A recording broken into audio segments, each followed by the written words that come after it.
Children, here we have the question answers of the Shehnai of Bismilla Khan. Question number 1. Why did Aurangzeb ban the playing of the pungi? Answer. Emperor Aurangzeb banned the playing of the pungi because it had a shrill and unpleasant sound.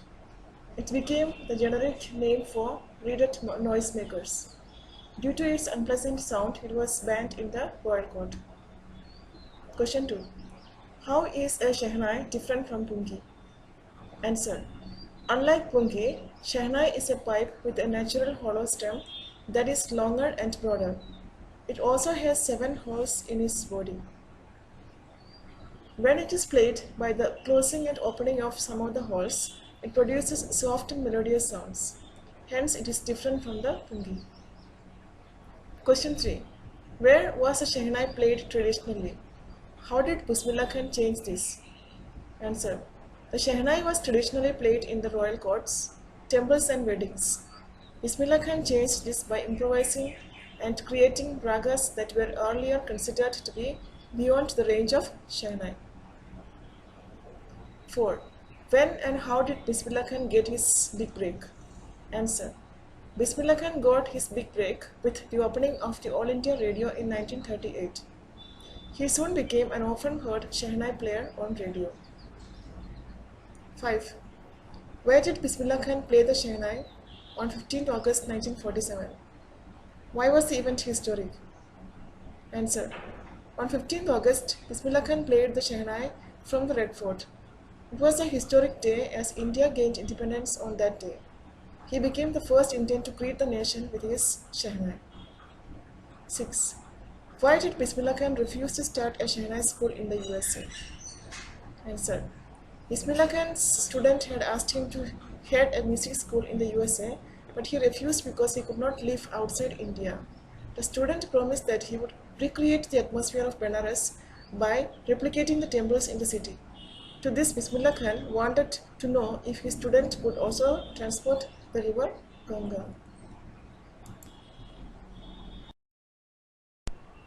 We have some extra questions here. Why did Emperor Aurangzeb ban pungi? Answer. Emperor Aurangzeb was a Puritan. He had little taste for music and fine arts. He banned the playing of pungi in the royal residence. Due to its shrill and unpleasant sound, pungi became infamous. It was considered Erudite noisemakers. The fortune and prestige of pungi was revived by a barber. He belonged to the family of professional musicians. Later on, it came to be known as Shehnai. Next question. How did the barber change the tonal quality of a pungi into a melodious voice of the Shehnai?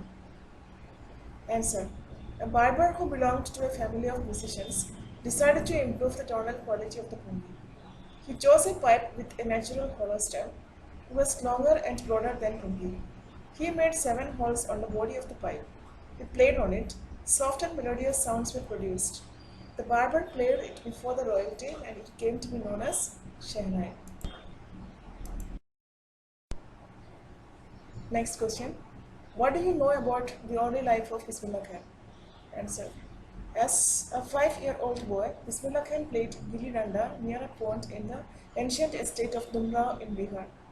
He would regularly go to the nearby Bihariji temple to sing Bhojpuri Chaita. At the end of it, he was given a big laddu weighing 1.25 kg as a prize.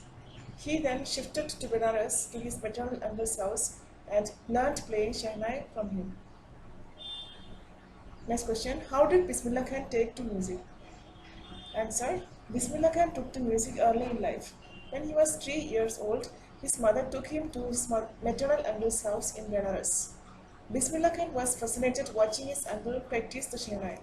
Soon Bismillah began to accompany his uncle to the Vishnu temple of Benares. Meanwhile, he started getting lessons in Shehnai and did a lot of practice also. Next question. Give an account of Bismilla Khan's memorable performances abroad. Answer. Bismilla Khan gave many memorable performances abroad. His first trip was to Afghanistan. King Zahir Shah was so impressed by his performance that he gifted him priceless Persian carpets and other souvenirs. Then Bismilla Khan became the first Indian to be invited to perform at the Lincoln Center Hall in the USA. He also took part in the World Exposition in Montreal, the Cannes Art Festival, and the Osaka Trade Fair.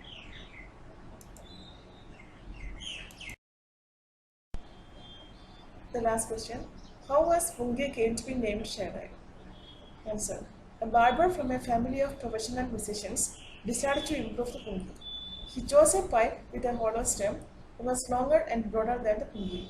He played the instrument before the king and everyone was impressed. Since it was played by a barber and in the Shah's chambers, the instrument was named as Shehnai.